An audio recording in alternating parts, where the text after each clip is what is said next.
தமிழ் சுருக்கெழுத்து முதுநிலை தேர்வு 2ஆம் தா. நன்றாக எழுதிட கடிதங்கள் மற்றும் 1/3 பாகம் ஆகியவற்றில் வரும் சிறப்பு சுருக்கங்களை பலமுறை எழுதி பயிற்சி செய்திட வேண்டும். பிப்ரவரி 2009 ஒப்பந்தப்புள்ளி அறிவிப்பு. சிறப்பு சுருக்கங்கள்.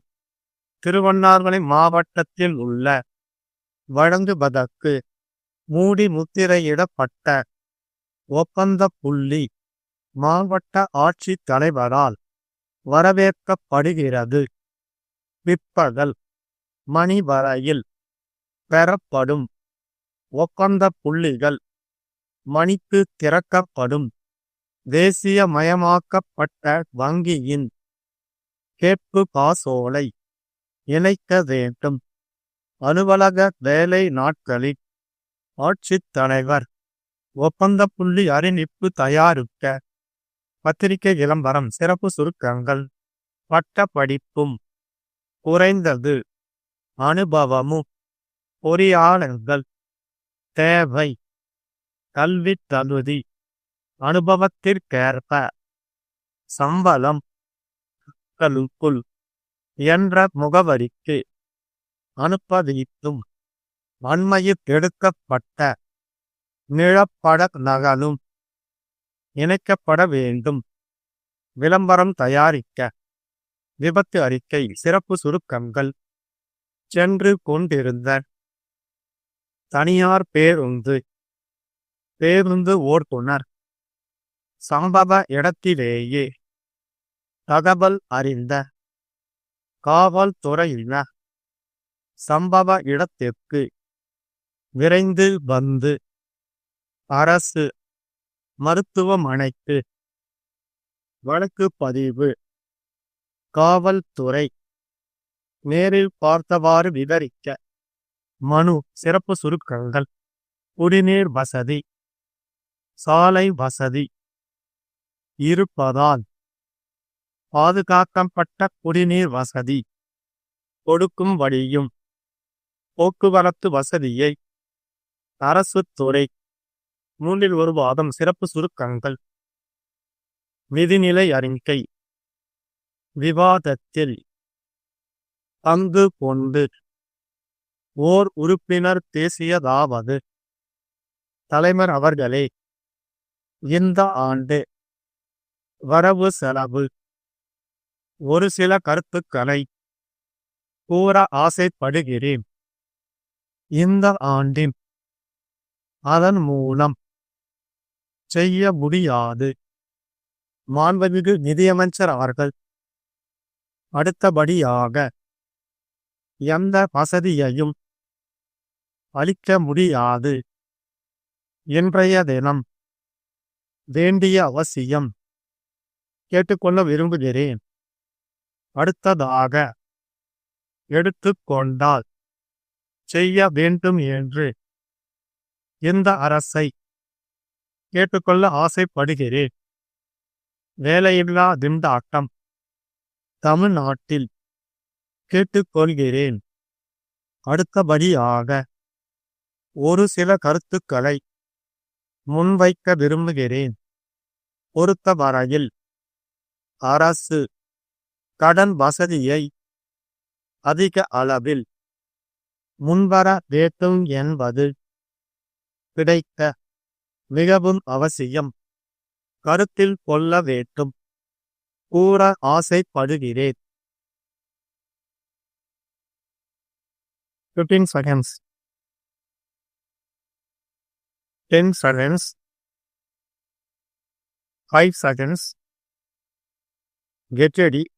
Start. 1. திருவண்ணாமலை மாவட்டத்தில் உள்ள சத்துணவு திட்ட மையங்களுக்கு கோழி முட்டை வழங்குவதற்கு உற்பத்தியாளர்களிடம் இருந்து மூடி முத்திரையிடப்பட்ட ஒப்பந்த புள்ளி ஆட்சித் தலைவரால் வரவேற்கப்படுகிறது. மே மாதம் 30ஆம் நாள் பிற்பகல் 3 மணி வரையில் பெறப்படும் ஒப்பந்த புள்ளிகள் அன்றே மாலை 4 மணிக்கு திறக்கப்படும். தேசியமயமாக்கப்பட்ட வங்கியின் கேட்பு காசோலை ரூபாய் 500க்கு வாங்கி விண்ணப்பத்துடன் இணைக்க வேண்டும். ஒப்பந்த புள்ளி ஆவணங்களை அலுவலக வேலை நாட்களில் ஆட்சித்தலைவர் அலுவலகத்தில் பெறலாம். ஒப்பந்த புள்ளி அறிவிப்பு தயாரிக்க 2. பட்டப்படிப்பும் சாலைகள் மற்றும் பாலங்கள் அமைப்பதில் குறைந்தது 10 ஆண்டு அனுபவமும் உள்ள பொறியாளர்கள் தேவை. வயது 40. கல்வி தகுதி அனுபவத்திற்கேற்ப சம்பளம் வழங்கப்படும். மற்ற சலுகைகள் தனி.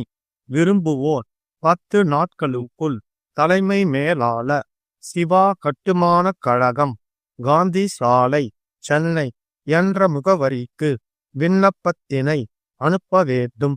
படிப்பு, அனுபவம், வயது குறித்த சான்றிதழ்களின் உண்மை நகலோடு அண்மையில் எடுக்கப்பட்ட மனுதாரரின் நிழற்பட நகலும் விண்ணப்பத்தோடு இணைக்கப்பட வேண்டும். விளம்பரம் தயாரிக்க 3. சென்னையிலிருந்து காரைக்குடிக்கு சென்று கொண்டிருந்த தனியார் பேருந்து பெரம்பலூர் அருகில் கட்டுப்பாட்டை இழந்து கவிழ்ந்தது. இந்த விபத்தில் பேருந்து ஓட்டுநர் முத்து சம்பவ இடத்திலேயே உயிர் இழந்தார். பேருந்தில் பயணம் செய்து கொண்டிருந்தவர்களில் 8 பேருக்கு காயம் ஏற்பட்டது. தகவல் அறிந்த காவல்துறையினர் சம்பவ இடத்திற்கு விரைந்து வந்து காயம் அடைந்தவர்களை திருச்சி அரசு மருத்துவமனைக்கு அனுப்பினர். சம்பவம் குறித்து வழக்கு பதிவு செய்த காவல்துறை விசாரணை செய்து வருகின்றனர். விபத்தை நேரில் பார்த்தவாறு விவரிக்க 4. சென்னை மாநகர எல்லைக்குட்பட்ட இடங்களில் குடியிருப்பதற்கான கட்டிடங்கள் கிடைப்பது அரிதாகி விட்ட காரணத்தால் மாநகரை ஒட்டியுள்ள பகுதிகளில் அதிகமாக குடியேறத் தொடங்கிவிட்டனர். குடிநீர் வசதி, சாலை வசதி முதலியவை இன்னும் கிடைக்காமல் இருப்பதால் மக்கள் அவதிக்குள்ளாகின்றனர். பாதுகாக்கப்பட்ட குடிநீர் வசதி செய்து கொடுக்கும்படியும் போக்குவரத்து வசதியை விரிவுபடுத்தி பேருந்துகளின் எண்ணிக்கையை அதிகப்படுத்தும்படியும் கோரி அரசு துறை அதிகாரிகளுக்கு குடியிருப்போர் சங்கத்தின் சார்பாக கடிதம் தயாரிக்க ஸ்டாப். சரியாக 2 நிமிடங்களுக்கு பின் 1/3 பாகம் படிக்கப்படும்.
10 seconds,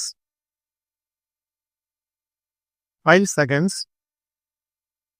get ready, start.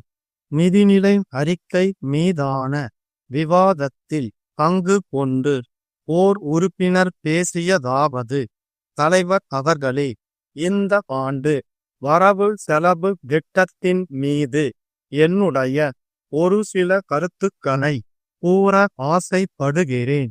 இந்த ஆண்டில் இந்த திட்டத்தின்படி நமக்கு துண்டு விழும் தொகை இருந்தாலும் கூட அதை சரி செய்வதற்காக பல இனங்களில் வரி விதிக்கப்பட்டு அதன் மூலம் சரி செய்யும் சூழ்நிலையை ஏற்படுத்தியிருப்பதை நாம் காண முடிகிறது. வரி விதிக்காமல் திட்ட வேலைகளை நாம் செய்ய முடியாது என்பதையும் கூட மாண்புமிகு நிதியமைச்சர் அவர்கள் திட்டவட்டமாக குறிப்பிட்டுள்ளார்கள். அடுத்தபடியாக, வரி இல்லாமல் எந்த வசதியையும் மக்களுக்கு அளிக்க முடியாது என்பதை நாம் எல்லோரும் அறிவோம். தேர்தல் நேரங்களில் வரியை குறைத்து வசதியை பெருக்குவோம் என்று சொல்லப்பட்டாலும் அதற்கு இன்றைய தினம் ஒரு புதிய விளக்கம் தருவதை பார்க்கிறோம். ஏழைகளுக்கு வரியை குறைத்து வசதியை பெருக்குவோம் என்ற விளக்கம் கொடுக்கப்படுகிறது. அதிலும் உண்மை இல்லாமல் இல்லை.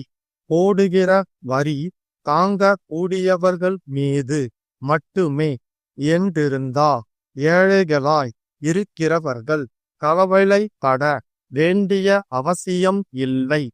ஆனால் போடப்பட்டிருக்கிற வரிகள் எல்லாம் ஏழைகளை பாதிக்காத வரிகள் தானா என்று ஒரு கணம் சிந்தித்து பார்க்கும்படி நான் கேட்டுக்கொள்ள விரும்புகிறேன். அடுத்ததாக, கல்வியை எடுத்து கொண்டால் நான்கில் ஒரு பங்கு கல்விக்காக செலவழிக்கப்படுகிறது. இருப்பினும் பள்ளிகளில் போதுமான அளவுக்கு ஆசிரியர்கள் இல்லை. ஆசிரியர் பயிற்சி பெற்று பல ஆண்டுகளாகியும் வேலை இல்லாமல் அவதிப்பட்டு கொண்டிருக்கிற நிலைமை இருப்பதை பார்க்கிறோம். பயிற்சி பெற்ற ஆசிரியர்கள் எண்ணிக்கை அதிகமாக இருக்கும்போது அவர்களை வேலையில் அமர்த்தி பள்ளிகளில் ஆசிரியர் பற்றாக்குறை இருப்பதை நிவர்த்தி செய்ய வேண்டும் என்று இந்த அரசை பணிவன்போடு வேண்டி கேட்டுக்கொள்ள ஆசைப்படுகிறேன். வேலையில்லா திண்டாட்டம் என்பது ஆசிரியர்கள் மத்தியில் மட்டும் அல்ல. இன்றைய தினம் படித்தவர்கள், படிக்காதவர்கள், தொழிலாளர்கள் என்று எல்லா பிரிவுகளிலும் வேலையில்லா திண்டாட்டம் அதிகமாகி இருக்கிறது. எனவேதான் தொழிற்சாலைகளை அதிகமாக ஏற்படுத்த வேண்டும். தமிழ்நாட்டில் எல்லா மாவட்டங்களிலும் சிறு தொழில்கள் துவக்கப்பட வேண்டும் என்று நான் விரும்பி வேண்டி கேட்டுக்கொள்கிறேன். அடுத்தபடியாக, விவசாயத்தை பற்றி ஒரு சில கருத்துக்களை இந்த அவையின் முன் வைக்க விரும்புகிறேன். தமிழகத்தை பொறுத்தவரையில் விவசாயம் வளர வேண்டும், உற்பத்தி பெருக வேண்டும் என்று நாம் எல்லோருமே விரும்புகிறோம். இதற்காக பல உதவிகளை அரசு செய்து கொண்டு வருகிறது. ஆனால் கடன் வசதியை பொறுத்தவரையில் அரசு இன்னும் அதிக அளவில் உதவி செய்ய முன்வர வேண்டும் என்பது என் தாழ்மையான கருத்து ஆகும். தேவையான நேரத்தில் போதுமான அளவு விவசாயிகளுக்கு கடன் கிடைக்க ஏற்பாடு செய்வது மிகவும் அவசியம் என்பதை கருத்தில் கொள்ள வேண்டும் என்பதை வலியுறுத்தி கூற ஆசைப்படுகிறேன். நான் எடுத்து வைத்த பல கருத்துக்களையும் அரசு கவனத்தில் கொள்ளும் என்று நம்புகிறேன். ஸ்டாப்.